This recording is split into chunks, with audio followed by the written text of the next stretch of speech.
let me double check the profile. Yes, it's on OotiniCasts. And we're on both now. All right. Good morning, very morning, everyone.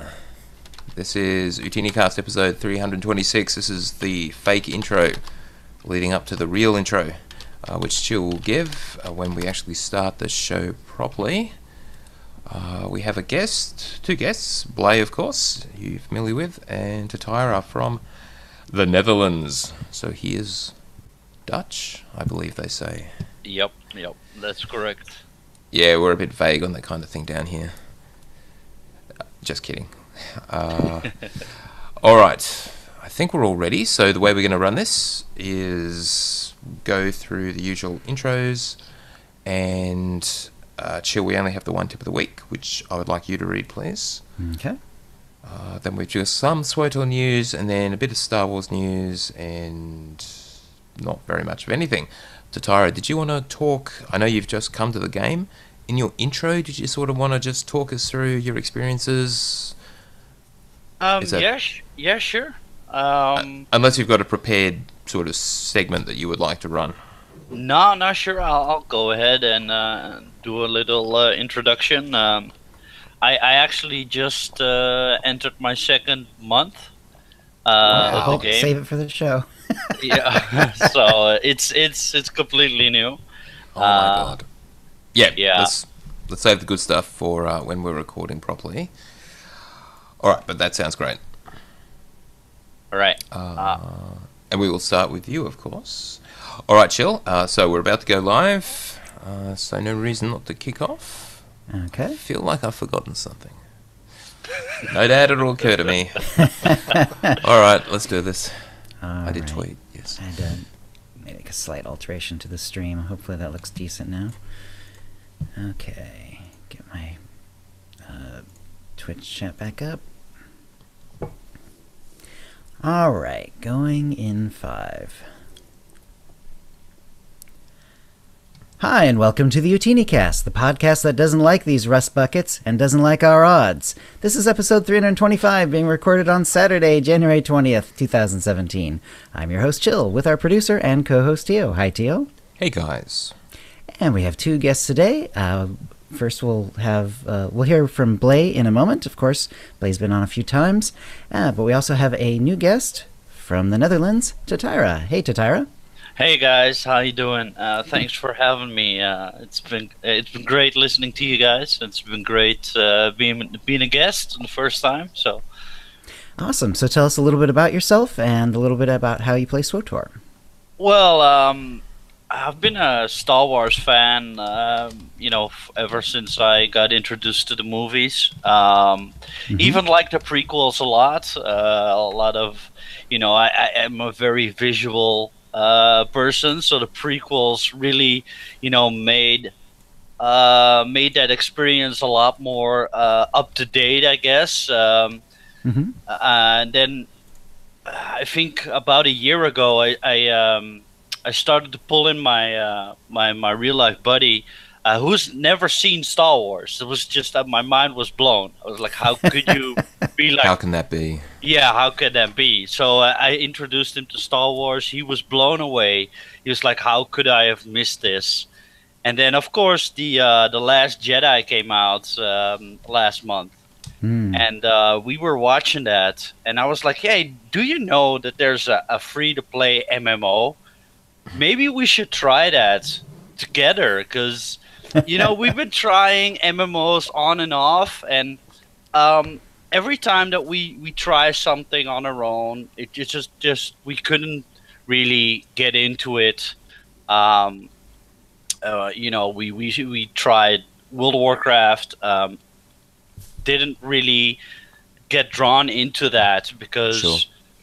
Maybe we're getting at that age where reading all the quest text and stuff is just you don't get as immersed into the game as you'd like. And then we started to play Final Fantasy online, which was kind of cool at first, but then it started to feel a lot more like your everyday grind. So we didn't stick with that. So we tried a couple of different other games, but then you get into the whole Star Wars vibe with a new movie and Rogue One last year. Um, so it was great, and we really felt like, hey, we want to do something with Star Wars. So we tried the Old Republic, and we were like, wow, this game is really up to date, like the graphics and everything. And like I remember way back when trying this game out, and for some reason, maybe it was the graphics, or maybe it was the cartoony look that didn't feel right back in the day. And I remember playing it a week or something, and then I remember nothing of that time. So I didn't recognize the starting areas. I didn't recognize the classes and stuff. So it was completely new. And we started the game, and I just fell in love with it. I really felt that the graphics were up to date for a somewhat older game, a free-to-play game. And now we're really drawn into the story and the fact that it's all voiced, and your conversation is actually a cinematic. Just makes that experience a lot more enjoyable. And with World of Warcraft, you're doing 20 things at the same time. You're watching YouTube, and it doesn't really go.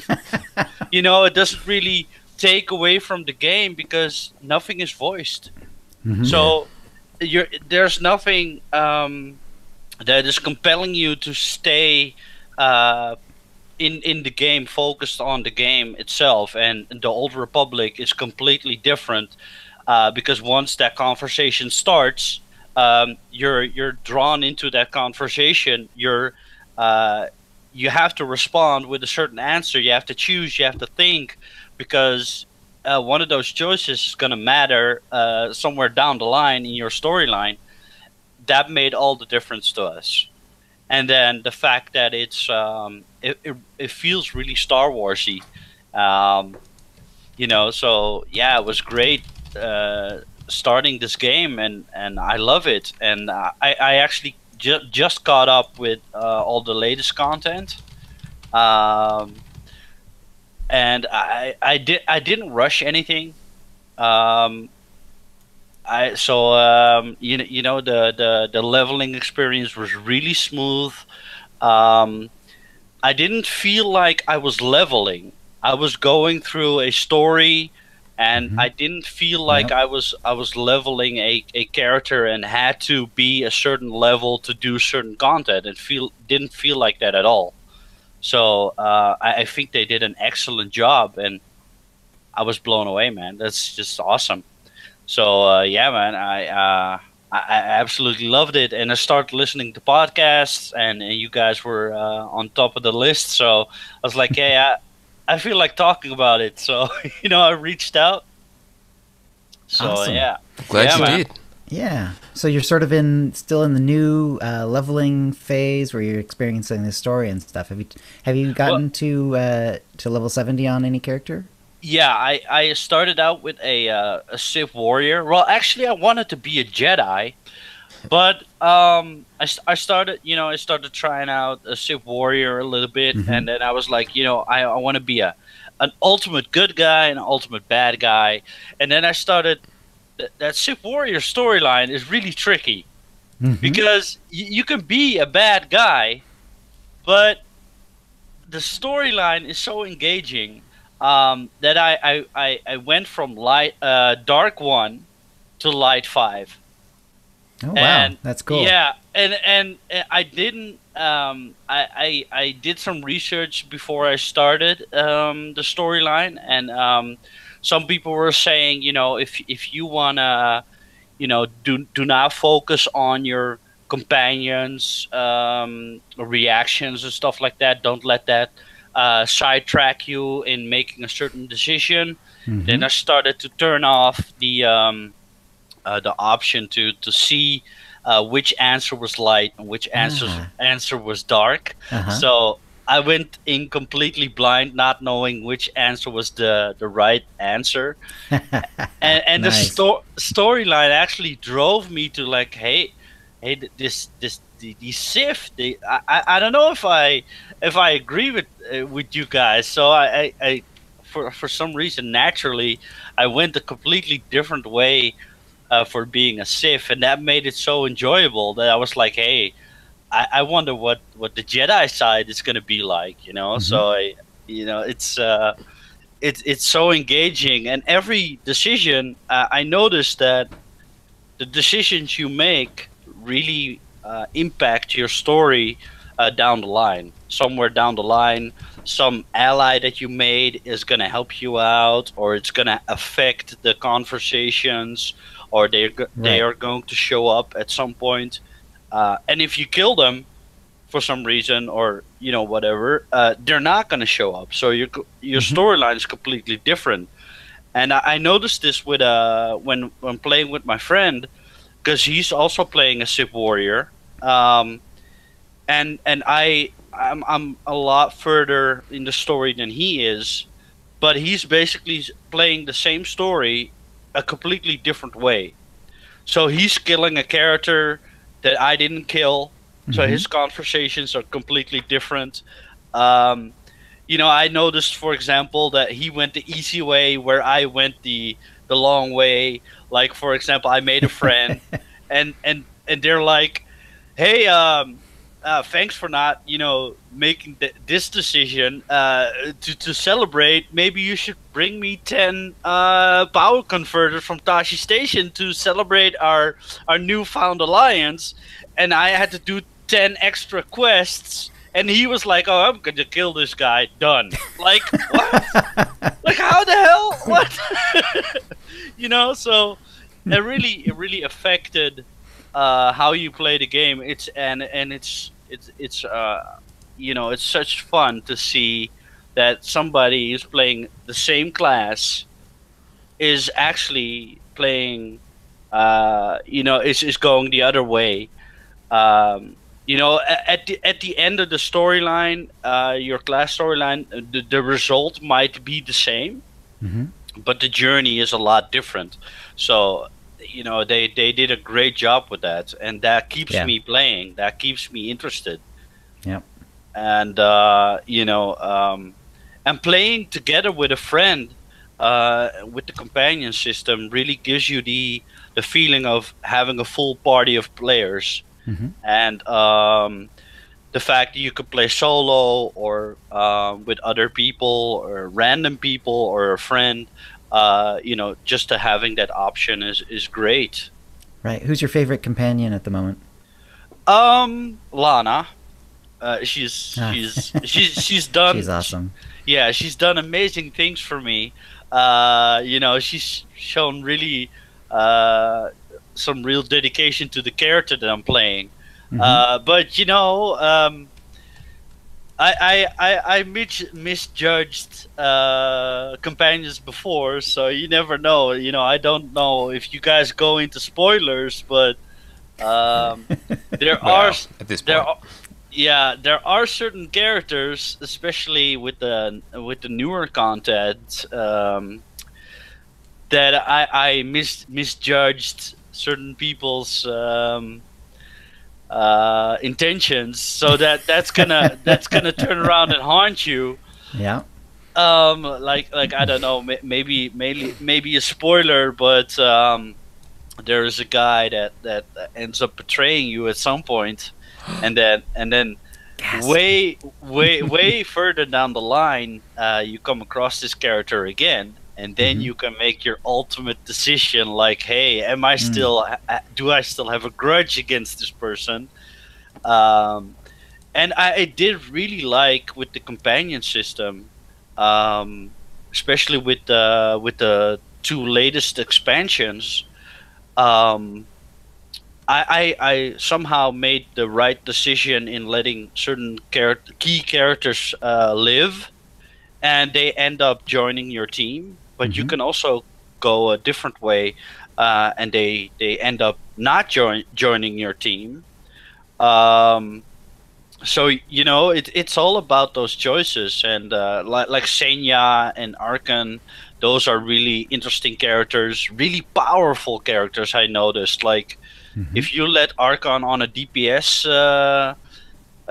if you set him on the DPS side, he's a machine, man. Like, and that makes especially if when you're playing with other people, you kind of put one companion on healing, and you put another one on DPS, and then you're Yeah. such a powerful team together. So yeah, but Lana is definitely one of my favorites right now. But that's because she's such a lovable character. Right. She could pass off as a Jedi almost. Like she tries to be this badass Sith warrior, but deep down, man, she's a really lovable character. Yep. Have you done like war zones or flashpoints yet? Flashpoints, yes. War zones, no. In World of Warcraft and Eve Online, I was really deep into the PvP, Hmm. but for this game, the storyline is such so enjoyable that I really haven't been sidetracked yet. So I'm like, let's keep wait for the moment where I'm gonna search for other content to play. I didn't try the Starfighter Hmm. PvP yet That's either. fun too. So Yeah. yeah, so I'm really saving some of the other aspects of the game for a later point where I feel like I need more content for myself, but I Right. haven't reached that point yet. So, Yeah. but And all, PvP is definitely something I'm interested in. cool. Yeah. And all of the flashpoints also have, they're also part of the story. Yeah, They're yeah, not just, random places in the galaxy or anything. There's always something going on there, and it gets voiced as well. So, yeah. excellent. List. The only gripe that I have right now is that certain storylines Hmm. require an operation, and Mm. certain Hmm. operations are older content which do not get played as much. And Older, but they leveled them all up, so effectively they all have current rewards. So there's actually no reason any given operation won't be played, unlike in other games where they sort of age out. yeah, In SWTOR, they're all current, essentially. it it does take a lot of time to find a decent group to That's run true. them. Yeah, so that's a little bit of a downside. Maybe in a future patch they could maybe do a solo. There's a lot of debate about that, I think, but Funny you should mention that. I seem to remember suggesting exactly that for those of us who just, Hmm. for whatever reason, don't have the ability to play in groups yeah, anymore, even though we did I all that back in the day. I mean finding a guild.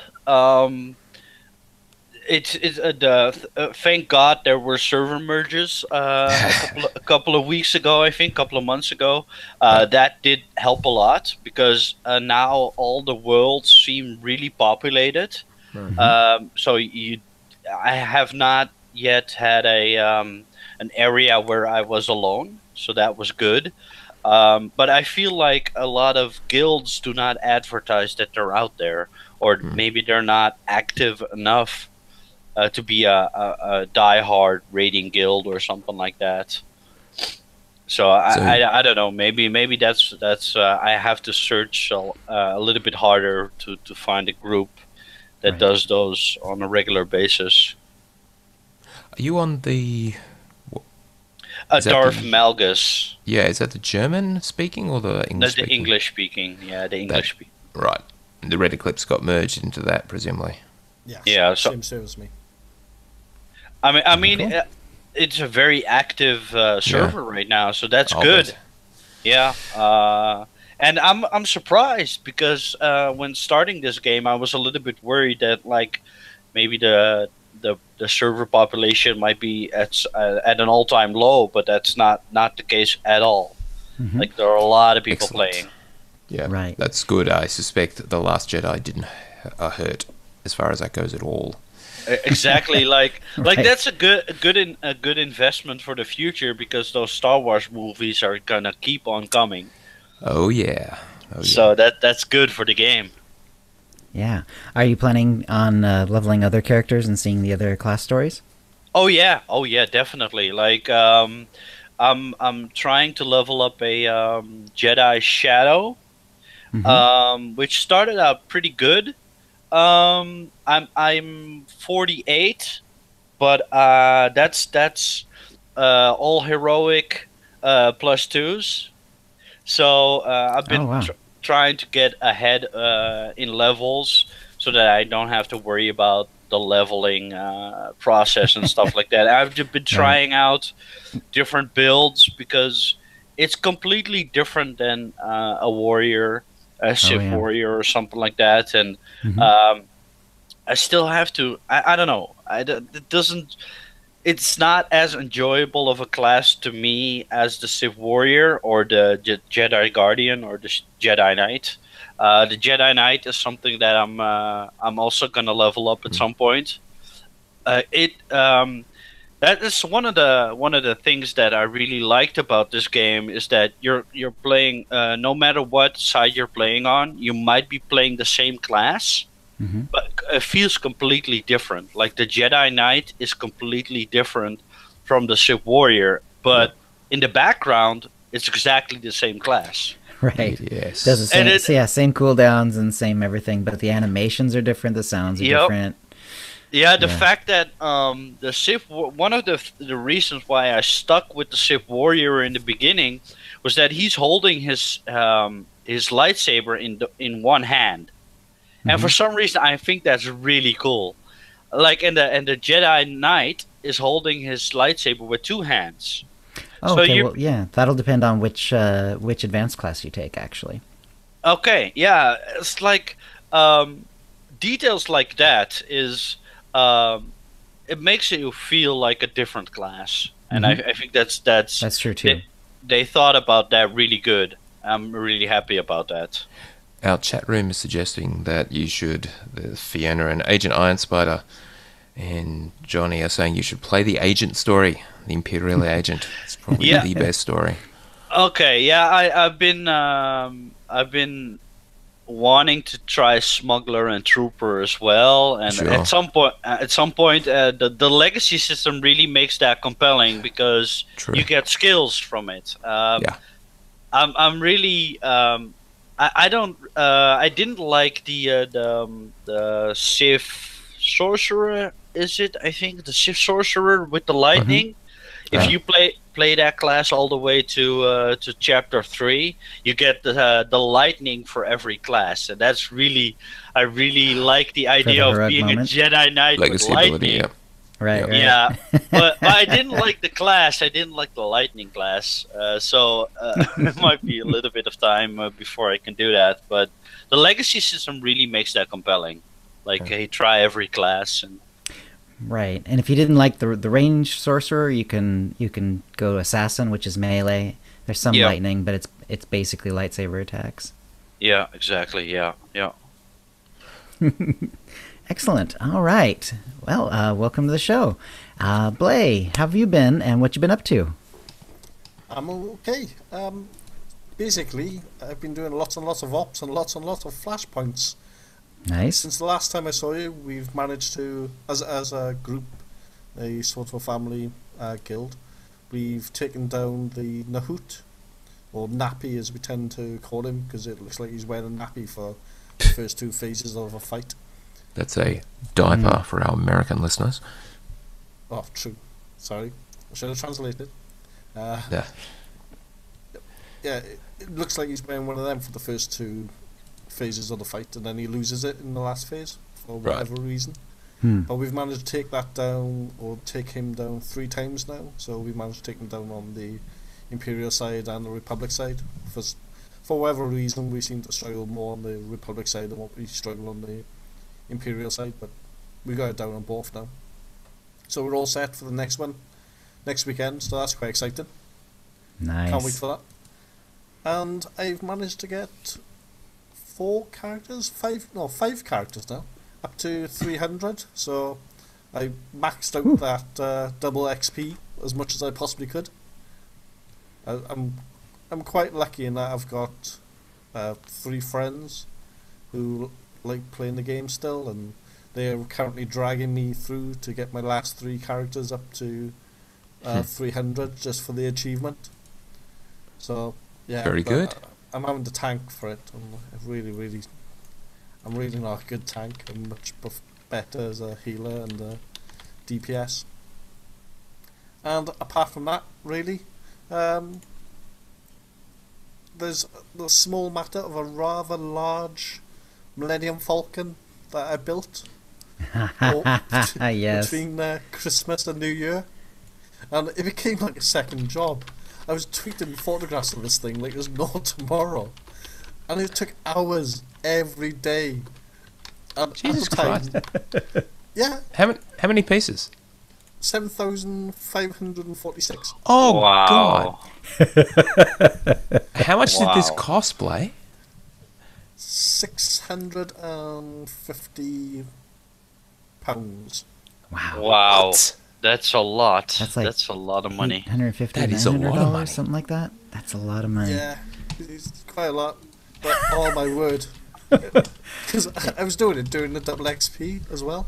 So effectively, I was getting up, grinding a couple of hours doing the Lego, then going into game, grinding a couple of hours on a character, then going back, then doing more Lego, then going back, then doing. That's so funny. I missed that when you're. Yeah, I missed that on the Twitter feed somehow that you were also grinding double XP. Yeah, it was killing me. It was like a job. Wow. Yeah. I was on holidays at the time, and I think I was right. doing more hours in a day than I was when I work. It was 900 US unbelievable. dollars. Yeah. Wow. And what are you going to do with it when you've finished? It's on top What, of the you cupboard. finished? I can't let it anywhere near the cats. I just, Yeah. even though there's photographs of the cats sitting around it when I was building it, which is a bit risky because at one point my big cat was basically walking through the framework, so his feet were going in the gaps of the actual model as he's walking along, and I was looking at it going, yeah, that's a bit risky. That's pretty risky because he could knock this off, Right. off the table quite easily. He's Are you strong thinking enough of- to do it. Well, I know like the master Lego builders, they basically glue everything together as they build it. Are you thinking of like gluing it together so that it just can't be taken apart? No, I would never do that. That's sacrilege, Jill. Yeah. What I am probably going to end up doing though is either buying some sort of display case for it, or Right. That'll protect getting it someone too. to Yeah, make a good display idea. case for it so I can put it in there, and then it'll be safe from the cats. I've actually been looking at aquariums because this thing is absolutely huge. So I was thinking of getting an aquarium and put it inside the aquarium because that's got to be cat proof, right? Yeah. By definition, yes. that volume of water being held in a That's pretty container, cool. that's got to be strong enough to hold back a cat. Even my Yeah. cats. Will the water affect the Lego, though?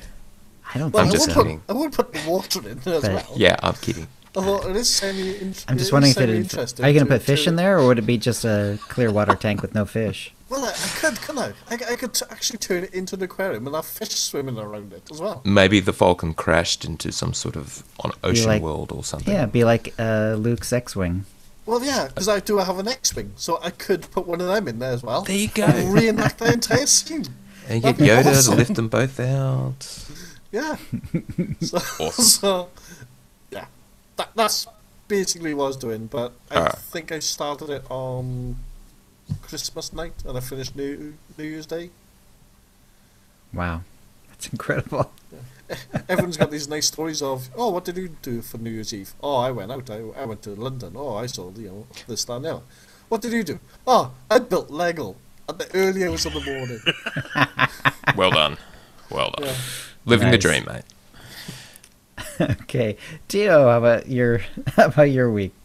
Oh, I'm not even going to pretend I had a chance to do anything gaming, but I did hear in the news. Now, you may have heard the expression, imitation is the sincerest form of flattery. World of Warcraft, according to the latest gaming news, has just introduced level scaling, which SWTOR has had for quite a while now.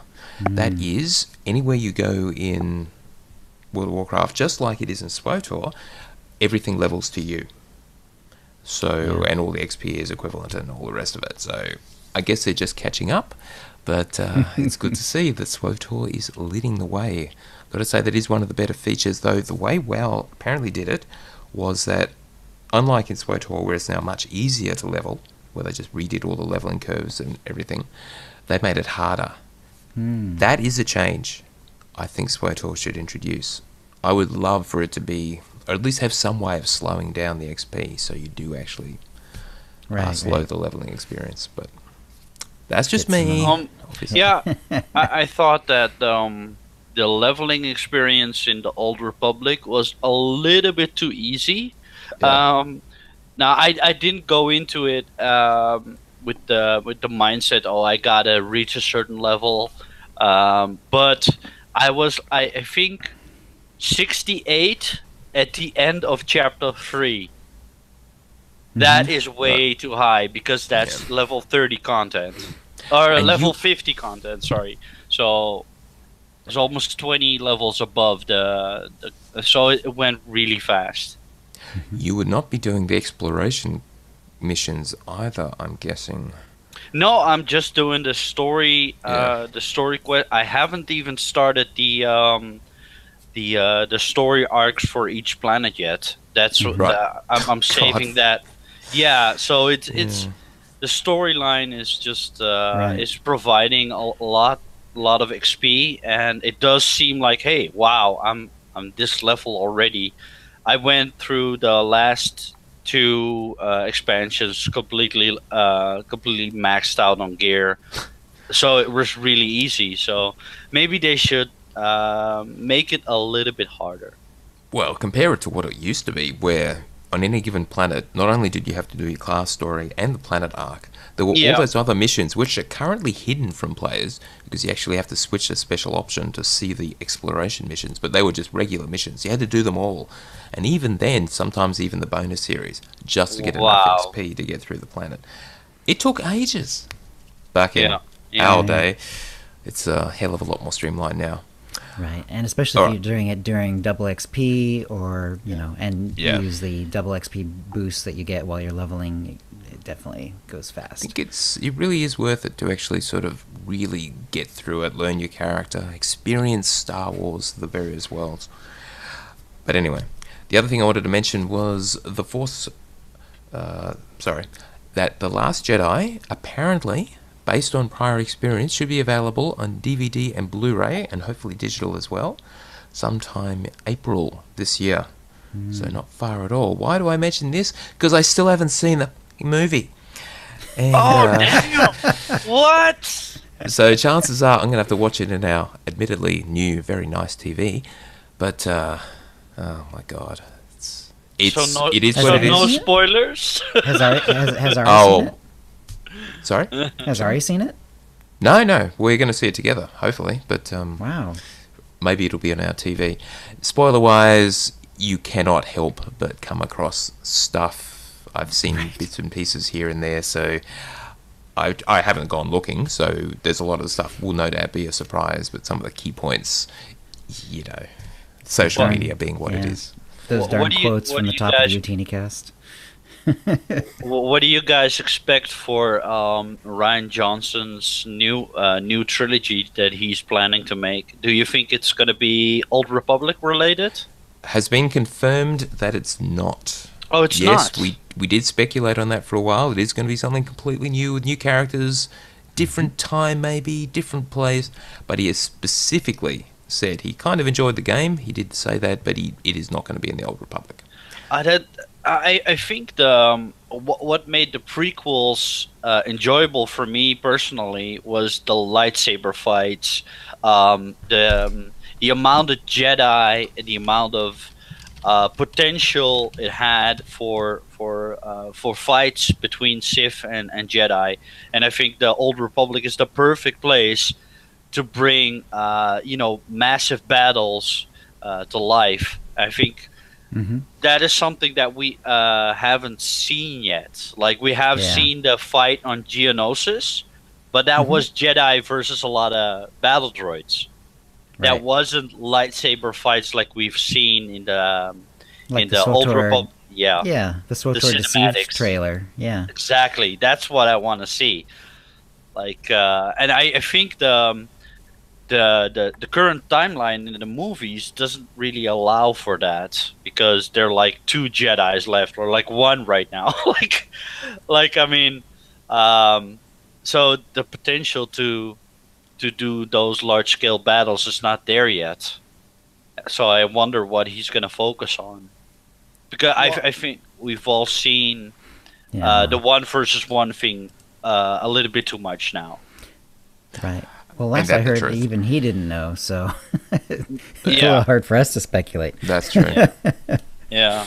What I think he's going to do, though, is that because he's effectively created this whole new universe now, by some of the changes that happened in Last Jedi, I think he's going to become the sort of father of that sort of new universe and be responsible for expanding it out. I don't think the director that they've got for the last movie is the right director to expand the universe. I think he's the right director to finish something off with something that's known, something that's consistent with what we've seen before. I just don't think J.J. Abrams is the kind of right person to go off in a brand new direction. Well, I did The Force Awakens. To me, felt a lot more like Star Wars than The Last Jedi did. It was sort of like this. The difference between A New Hope and The Empire Strikes Back was 2 completely different movies in the same universe. That is the same thing with The Force Awakens and The Last Jedi.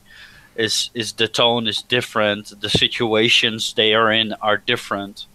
I don't know yet. I have to see. I don't want to spoil too much, because one of us hasn't seen it yet, so I don't want to say too much. But I don't know. It's we'll have to see. But I wonder where that decision came from. Like, hey man, you gonna do The Last Jedi, and then at the end of The Last Jedi, instead of continuing the story, they gave it to somebody else again. And now he's going to do 3 separate movies again. Like, I wonder where that decision came from. Guess I really like what he did with The Last Jedi. I guess we'll see longer term how that plays out. That could all just quietly fizzle away and just never happen. But yeah, it's a little bit speculation. I like to see a Rogue One type movie again. I really like Rogue One. Like, even with the lack of Jedi action, like the Darth Vader stuff was just enough, and the space battles were magnificent. Like, I want to see more of that. We'll see how Solo turns out, because that will presumably be very much without Jedi. Yeah, exactly, yeah. No doubt they'll sneak it in somewhere. Anyway, that was my week. Over to you, Chill. All right. Well, let's do a shout out to the chat room. And let's see, got to pull it up here. Oh, hang on, it's being a little slow for me. I was enjoying the chat, so I wasn't preloading the chat room list like I sometimes do. So, Adu SWTOR, Agent Iron Spider, who joins me on Chill's Room sometimes. Hey, Agent.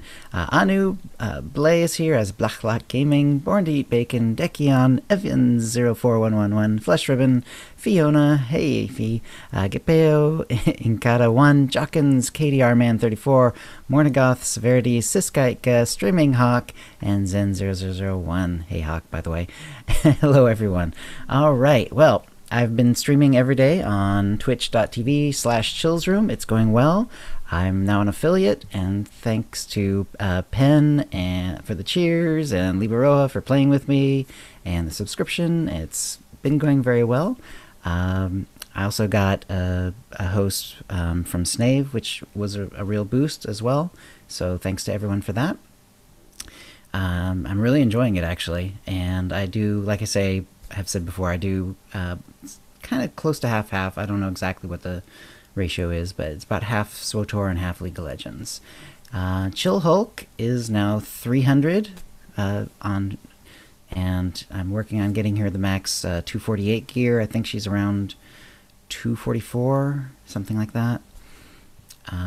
Yeah, and I started a new character for when I'm just playing SWTOR by myself. It's going to be another leveling character, a cosplay character, so Chill Storm, based on the X-Men character. And so it's still early for her, and so my thing for her is I went Sorcerer, naturally, because of all the lightning. And my sort of cosplay / light RP thing for her is that I'm not allowing her to use non-weather abilities. So I can use Whirlwind, and I can use all the lightning abilities. Weather. Okay. Yeah, because of Storm from the X-Men. Right. So I can use like Whirlwind, I can use all the lightning, but I can't use like Dark Heal, for instance. So I can't use Dark Heal, I can't use Affliction. And of course Lightning Spec. So Sure. I did take a screenshot right before the show and put it in, and Storm has had a number of looks over the years, and for now at least I'm sticking to her punk rock look that she had for a little while back in the 80s. Pretty happy with it, actually. She looks really awesome. Yeah. I'll try to get something a little similar to some of her other more X-Man style outfits, but I wasn't able to find anything sort of immediately accurate, so I think that'll do for now. And she looks really awesome, and she's a lot of fun to play. And it's so far I still have my companion on damage, but since I'm not allowed to use, there's not really any self-heal, although I can use her shield. Her energy shield uses lightning, has a lightning effect, so I'm using that. But she doesn't have any self-heals like she normally would, so I'll probably have to switch over my companion to heals a little earlier than I would otherwise. But I'm enjoying it. She's through with Drum and Koss as well as Korriban. And yeah, so she's off to Balmora, I believe, next. And that's going really well. I'm enjoying that a lot. Good. Yeah. But in the meantime, whenever like I'm playing with Libra Roja or just want to do something else that's sort of end game content, then I'm pretty much working on Chill Hulk. As far as Chill Gamera, my mirror character, she's somewhere in the 80, something like that for her CXP. But she's getting really good gear because sometimes when I get a piece that's really good, but it's already a duplicate on Chill Hulk, I swap it into some legacy gear and give it over to her, because I haven't been playing her enough to just to level her any other way. But at least she'll have decent gear if like someone needs a tank for an operation or whatever on the Republic side. All right. And that will bring us to the tip of the week. We just have one tip this week. It's from Agent Iron Spider, and Iron Spider wrote in recently. I started doing Shadow of Revan for the first time. Very cool. There's some fun stuff in there. Doing that, I of course started getting rep with the people of Rishi. After reaching friend rank, I went to the rep vendor to see what I could get. I was surprised to see that I could get a decoration for 1 credit. It's a common decoration, so you can have 999 of them. It's a cheap decoration you can use to fully decorate your strongholds. Yeah, I believe it's that plant, isn't it? Isn't it the meat plant or something like that? Yeah. Yeah, from that weird quest thing. That was bugged for ages and ages and ages. Right. Yeah. I think that's why they dropped the price to 1 credit, right? Because of the bug. So yeah, it's still now it's apparently the eternally 1 or credit. Something like that. Yeah, it's like a tree, and on the quest you hang meat off of it. Yeah. But it was bugged. You're right, it was bugged for a long time. All right. Well, with only one random one to choose from, the winner is Agent Iron Spider. So, Agent, congratulations. You're the winner of a Tonfon or M83R droid pet code, courtesy of BioWare, and a new OotiniCast provided Cartel Market Pack from the latest shipment. And if you'd like to have a chance to win the same, please send your tips to OotiniCast@gmail.com before the next show. And that will bring us to the Holo Feed. Tio? Let me just get that yawn out of my system. No, I'm just looking It at is the time. very early where you are, yeah. It's just hit 5 Or a.m. very late, depending on how you see it. Yeah, indeed. All right, just looking at the time. So we'll probably skip some of this news. There isn't actually much SWTOR news. Anyway, let's roll through it. Firstly, just before we get into the good stuff, such as there is, the Season 9 leaderboard has been not updating, and apparently they're seeing incorrect data getting shown into it, loaded into it. So this is for Ranked PvP Season 9, which is underway. Leaderboards very unreliable at the moment, so pretty much don't rely on them, and they're just going to switch them off until they work out what's going on. Hopefully there'll be some updates next week. It has no effect on Season 9 itself, as in the game itself is keeping track of everything properly. It's just how it's being displayed via the leaderboard page on the website. Now, oddly enough, the only other news we really have is an announcement from Eric about what's coming in 2018. And pretty much nothing new yet. This will be addressed in Keith's roadmap, which will be in a few more weeks, is what we're told. So what he has done, indeed, what he has done is giving us some more detail of what's in Game Update 5.7, which is called Legacy of the Creators. And that is coming next Tuesday. That is January 23rd. So what's in it? There is the new operation boss. This would be number 4, fourth encounter. Technically the 5th boss, I guess, but the 4th encounter out of 5. Skyver. And that will be available in story and veteran mode. Returning companions. And these missions are class specific. It's Risha and Corso and Andronicus. So Risha and Corso, both smuggler companions. Yeah, Andronicus, both really important ones too. Is that agent? Inquisitor. Yeah, Inquisitor. It even says there. Yeah, and he's kind of important too if you're, because he's the romance arc if you're the female. So he's basically pretty important too. Romance characters. Right. So the way it's going to work apparently is you'll get the actual cinematic, is how I understand it, the actual story with these companions if you are of those classes. But everyone else will be able to get them from the terminal for the other classes. That's what's planned. Oh, sorry. It is not planned that you'll be able to access these companions from the terminal, as in the one in your base on Odessen. But maybe, if enough people want it, they will add them. Interesting, yeah. So that's kind of weird. They're just adding content for just those classes, essentially. Yeah, I'm curious why it would be so important that it has to be specific to the one class. Does this mean an end, potentially, to the Alliance system?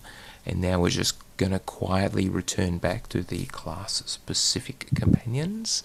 I don't know how that would work. I hope not. Yeah, I'm trying to think if there's something specific about these guys' stories, but I don't remember. It's not like Kaizen Fess in the Inquisitor story. You have to make like an important decision, sort of, towards the end. Not to get too spoilery, and it makes it a little tricky for them to bring him back because depending on what you did with him, it would almost like they'd have to make 2 different stories for when he came back. Right. I don't remember Risha or Corso or Andronicus having anything weird like that, though. So I'm not sure why it's so important. Was Andronicus the female Inquisitor's love interest? Yes. Yes, it was. And Risha and Corso certainly were. And Risha and Corso, yeah, Risha's one of 2, but still, yes, yeah. Yes. But yes. I think that whatever they're going to do, it's going to be good because I made a decision, for example, with Senya and Arkan, I made certain decisions, and I also saw that the other side of that decision on a YouTube video where somebody just made the other option, and for some reason, my decision had great consequences when facing down a certain enemy. They played a huge role in that complete arc. Like completely all the way to the end, they made all the difference. But I wonder how that went for the guy that didn't go for that option and made a completely different choice. His story is gonna be completely different because he's not going to have the options that I had. So I wonder, they must have done the same type of thing with these characters. Is that if you're a certain class, and you made a certain decision, your arc is just going to be completely different, or Yeah, I mean, but they've been juggling arcs for a long time, and there's been other like romance companions who have come back, and they just make a slight change to the story, when it comes back, depending on whether. I wonder what, like, since, for example, maybe a little bit of a spoiler, Jaisa, for example, for me, she's not my wife because I went light side, and that's not a huge spoiler. I think at this time, everybody knows that if you go dark side, she's gonna be your wife, and if you're light side, you're just gonna have the option to have a baby with her. I hope that she's pregnant, and that she's having a 5-year-old child by now. That's the reason why she's not in the picture yet. But it's the same type of thing. Like, depending on your options and what you picked, they must have thought this out real good. Interesting. Yeah. Yeah. And it's kind of interesting that it'll be a cinematic and rather than the KOTOR style conversation. So that's actually nice. Yeah. We know that they had a voice actor session not too long ago. This must have been part of that. Well, I guess we'll see. Yeah, I guess we'll have to take we'll have to take a character that that's either smuggler and inquisitor and do those and find out why it's so specific. They might go with if you're a different class, they're a temporary companion. That's what they did before, I think. Yeah. Not in this case though, because they're saying they're doing it as an alliance alert, which basically means okay. You basically go to them right away, and sometimes there's some business to take care of, but okay. Yeah, that'll be interesting. Yeah, okay. All right, and this is all happening next Tuesday with Game Update 5.7. So I guess we'll soon see how they play out. Aren't you guys excited for the continuation of the story? Because there's been a huge change in atmosphere and like with the current content. For the people that haven't played it yet, it's a little bit hard not to spoil it, but. I'm so stomping at the bits to find out what's gonna happen and what my decision is gonna be when that story is gonna come to a conclusion, and I'm brainstorming on what motivations might be behind the current story. Like, I wonder what that's gonna be about. Have they said that this is the conclusion, or is it the continuation?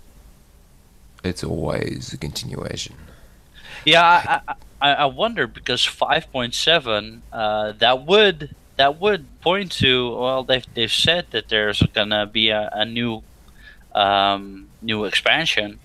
They must be getting close to the new expansion. 5.7 is a pretty, it's pretty far down the line.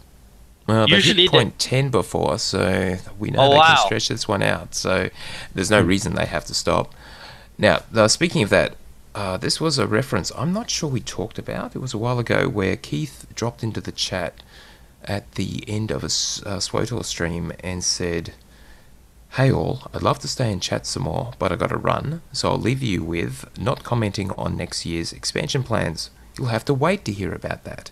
Next year being this year."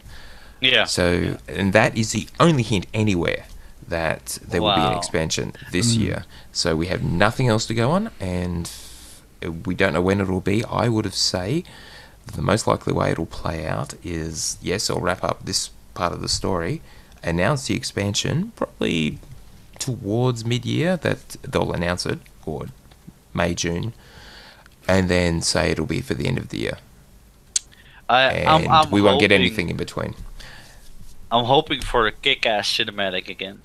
Yeah, that would be nice. Like one of the reasons why I got so drawn into the story in the first place is because the last trailer for Knights of the Fallen Empire with Valen and Senya, you know, I have a 3-year-old, so that story really kind of drew me in as a parent. Like, wow, that's such a powerful cinematic, and that really triggered me to, oh man, I gotta play this. I gotta go through the storylines to find out what's gonna happen, and I wasn't disappointed either.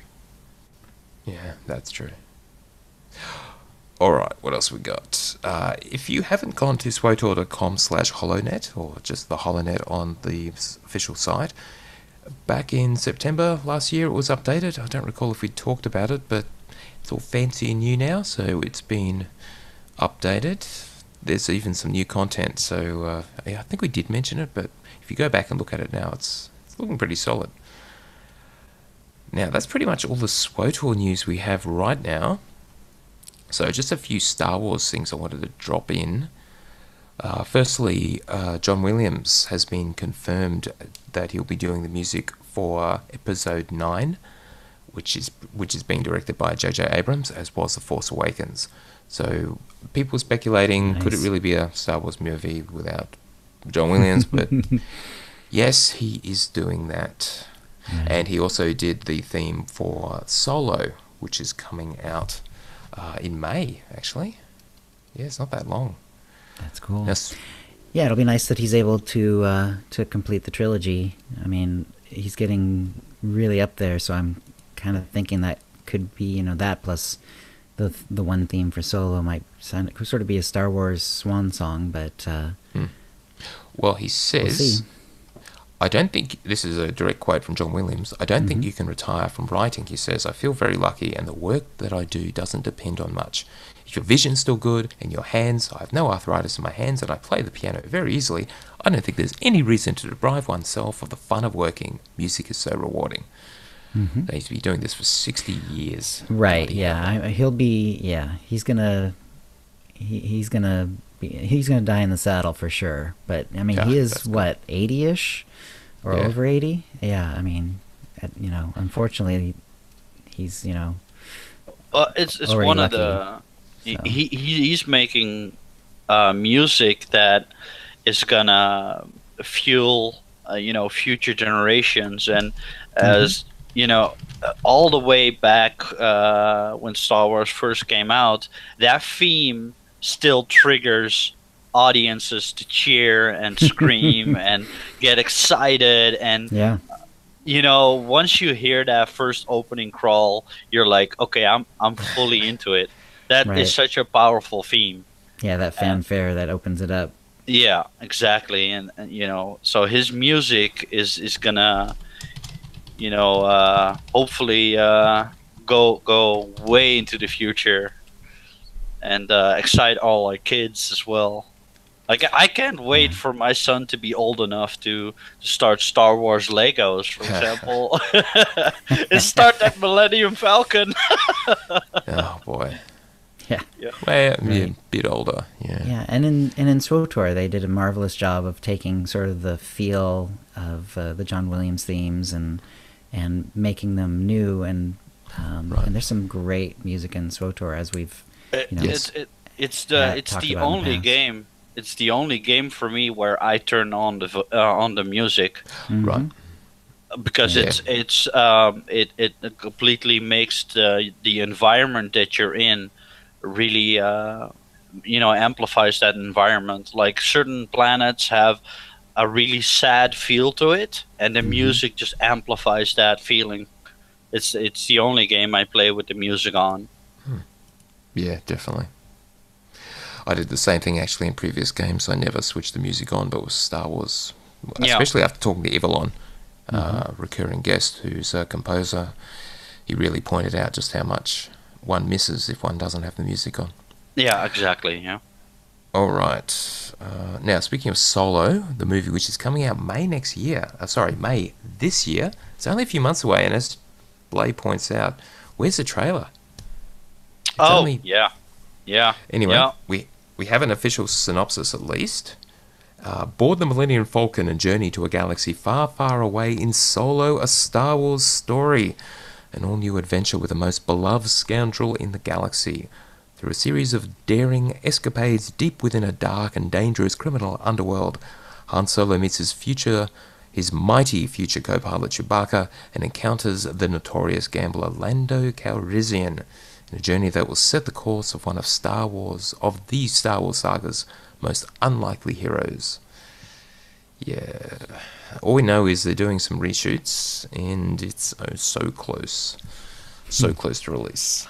I wonder if they're the community has given a lot of feedback regarding the fact that the Last Jedi trailers really felt more like Avengers style trailers, and a lot of people in the community have expressed that they didn't really like that style and rather go back to the old school Star Wars feeling of trailers. And maybe the reason why they haven't released a trailer yet is because they're kind of stuck in, are we going with the new style Avengers type trailer, or are we going to go back to an more old school type trailer that Star Wars is known for?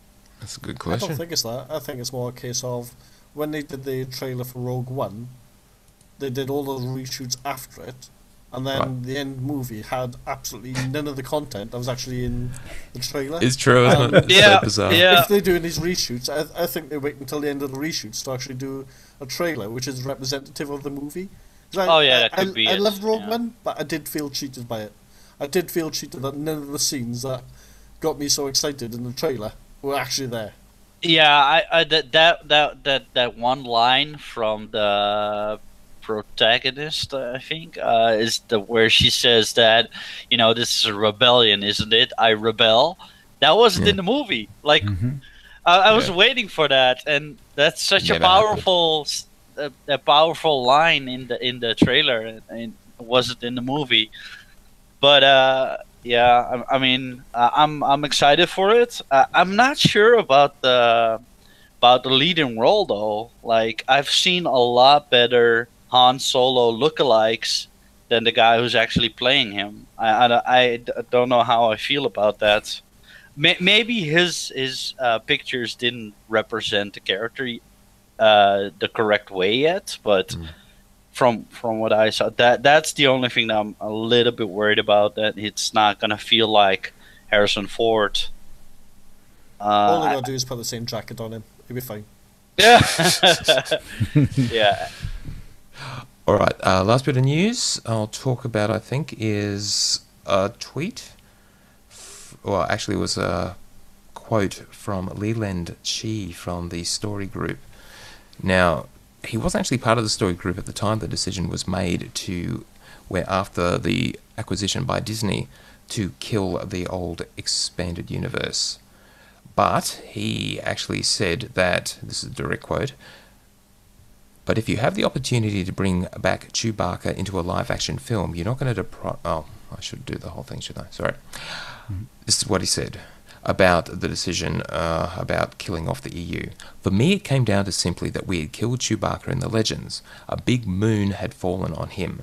Part of that original decision was Chewbacca, because he can't speak and just speaks and growls. He was a challenging character to write for in novels.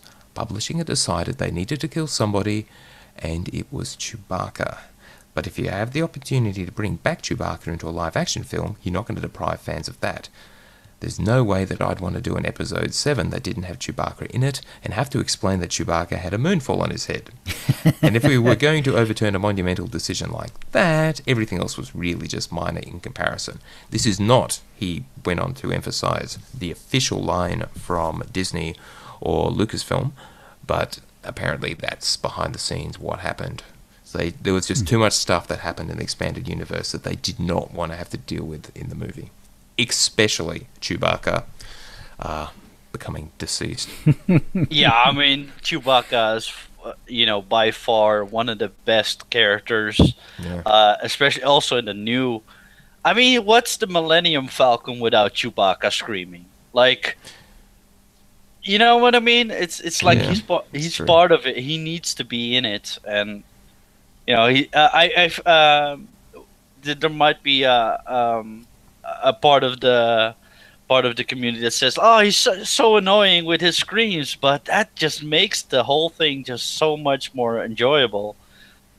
Like, if you see Chewie, it's like, "Ah, Chewie, yeah!"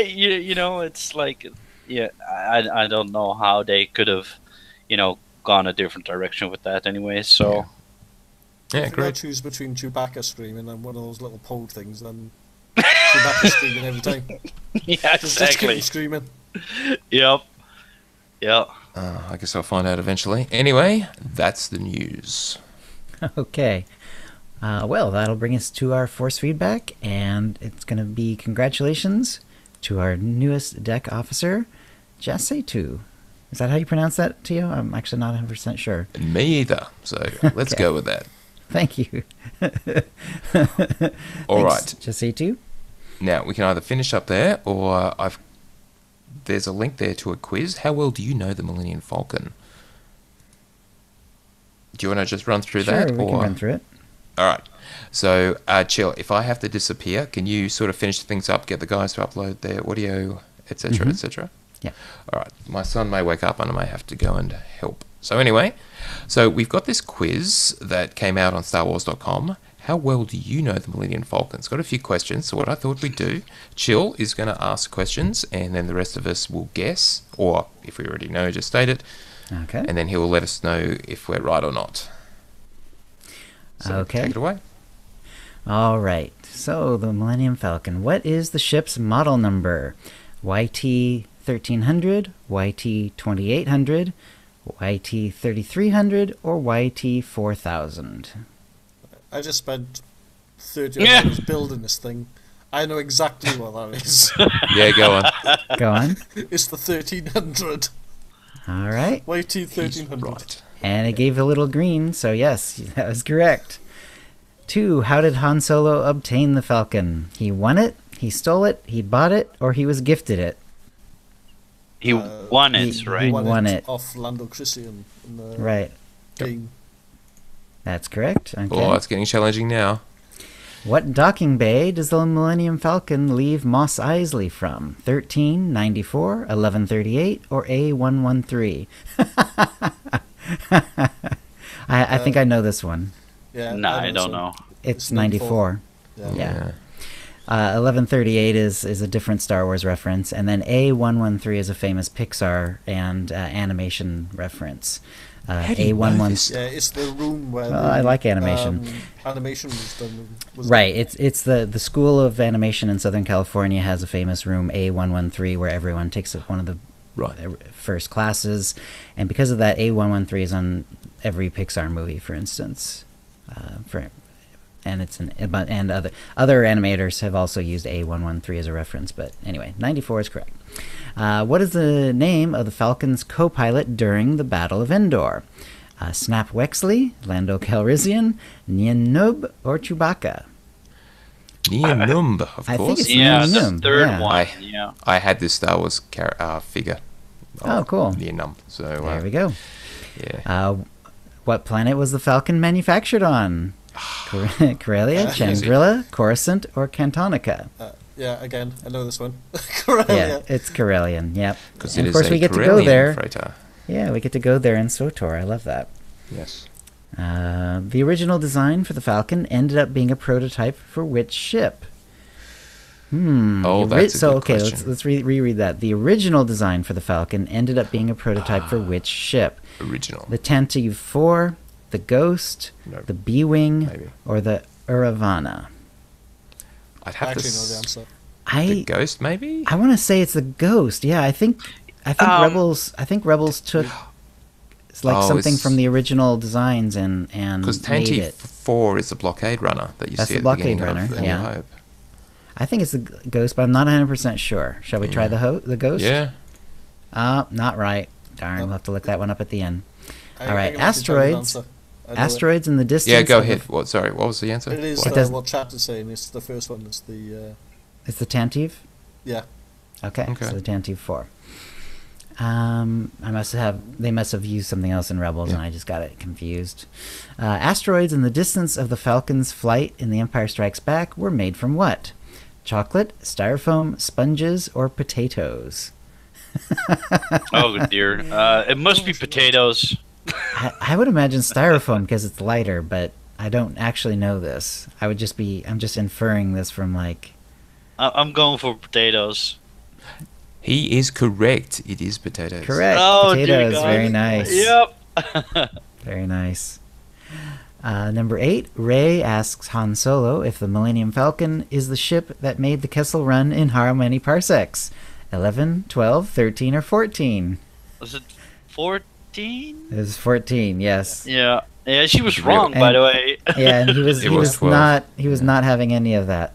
Yep. He was- Number 9, what did Rey call the Falcon when Finn suggested they use it to escape Jakku? The best, beautiful, garbage, or trash? Garbage. Trash. Garbage or trash? Oh. The garbage one will do. Yes, that's correct. The garbage Ah. one will do. Yeah. Same idea as trash, though. I can see why it's hard to remember that specifically. Which of the following characters did not ever own the Millennium Falcon? Unkar Plutt, Lando Calrissian, Gannis Duquesne, Evan Verlaine. I don't Okay. recognize those last two names. Those last two Wow, names I'm yeah. having trouble with too. Unkar Plutt is the big fat guy from Jakku. Yep. We know he owned the Falcon because, Yeah. well, not legally, but does anyone really own the Falcon legally? even Han Solo. We know Lando Calrissian owned it. Gannis Duquesne. I don't remember either of the other two, but it's got to be one of them. I'm It's going for the number last one. 3. I go for number 4. Okay, I'll click on. Well, It was we already number have 4, Evan. Evan Verlaine is correct. Nice. Whoever the hell that is. Yeah. Fiona 95% says. sure, Fee says Evan Verlaine was Leia's handmaid or something. Must be okay. from the novels. Maybe. I'm sure the internet can help us with this Yeah. one. Right. That's a name that will be in Wikipedia 100%. Human female pilot who served as a lieutenant in the Alliance to restore the Republic and the New Republic during the Galactic Civil War, born on Alderaan, mentored by Queen someone Organa, yada yada. I haven't read the novel. Very yeah, nice. there you go. And, why did And I she do own like the the Millennium picture Falcon? that they show when you finish it, and it's Oh, like she didn't. has the one of the makers of the Millennium Falcon like getting it ready for camera, and you can see how big that model is. It's like almost 2 meters across. It's really big. So excellent. All right. Was there anything else to you? No, that's it. Then that's a show. If you'd like to play with us in the Utini Knights Guild on the Republic side of the Satil Shan server, or in our Guild on the Empire side, do a /C join Utini to join the Utini channel. Then let us know you're a fan of the show. You can email questions and comments about the show to utinicast@gmail.com. Follow us on Twitter using @utinicast. You can find contact details for all of us on our website, utinicast.com, which includes how to subscribe to us using iTunes, Stitcher, and the rest. We record the show live semi-bi-weekly on Thursdays at 4:30 p.m. Pacific, normally. Go to utinicast.com/live to find out how to join in. Our theme song is Doomsday by Jean-Paul Zogby. Thank you to the chat room, and thank you to Blay and to Tyra. Cheers, guys. Bye-bye. Thanks for having me. Yep. And we'll see you next week. All right, guys, keep recording. Don't stop recording yet. We'll just sign off. Everyone else, thank you for watching at this most unusual and extraordinarily early time. It is now 5:30 a.m. for me. Far more reasonable times for everyone else. Johnny says, grab a few winks before the kids awake. No. My daughter will be up at 6, always. Anyway, may the Force be with you and or serve you well, and we will see you next time at probably an even more unusual time to be announced. Take us out, Joe. Stream a stop.